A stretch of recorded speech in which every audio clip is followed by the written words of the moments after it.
Perdre du poids n'est peut-être pas si compliqué que ça finalement. Pour perdre environ 1 kg, vous devez éliminer près de 3500 calories, soit en les brûlant grâce à de l'activité physique, ou en les retirant de votre régime alimentaire.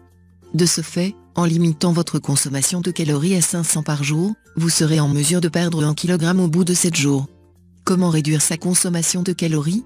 En voilà une question qui tracasse plus d'une personne. Il est vrai que les aliments que nous consommons régulièrement, surtout les fast-foods, sont fortement caloriques. C'est pourquoi, il faut trouver des alternatives à ces aliments. 1. Les chips par le popcorn. Une petite étude réalisée par le Dr James Orip, du Ripley Festil Institute, a révélé que manger du popcorn au début d'un repas n'augmentait pas la consommation totale de calories dans ce repas.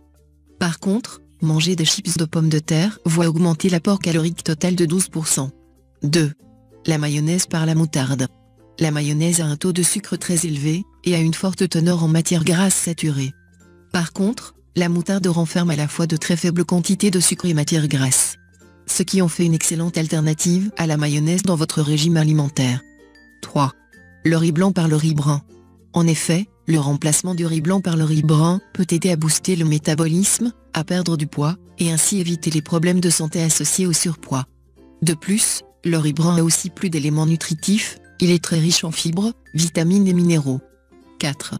Le sucre par le miel. Le miel contient une quantité importante de vitamines et de minéraux, et il est plus doux et plus facile à digérer que le sucre raffiné. 5. Le lait entier par le lait d'amande.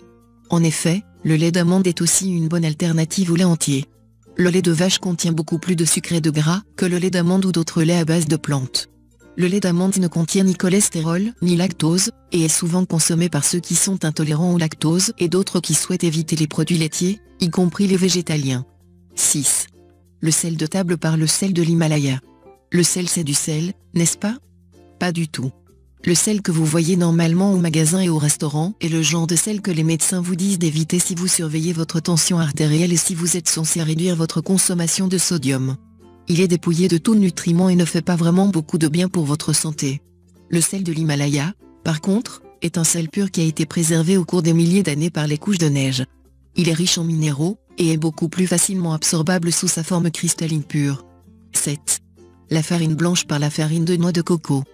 Tout comme le cas du riz blanc et du brun, la farine blanche peut elle aussi être remplacée par une autre farine plus saine, celle de noix de coco. La farine de noix de coco est une excellente source de fibres et de protéines, et il a une faible teneur en glucides. 8. Les sodas par du thé. Les sodas sont connus pour être des boissons faites à base d'édulcorants artificiels, qui menacent grandement la santé. Par contre, le thé est une boisson naturelle, consommée depuis des milliers d'années pour le simple plaisir, mais aussi pour le traitement de certaines conditions de santé. C'est fini pour ce tuto, n'oubliez pas de mettre un j'aime, partager ma vidéo sur les réseaux sociaux, ou de s'abonner à ma chaîne. Au revoir et à bientôt.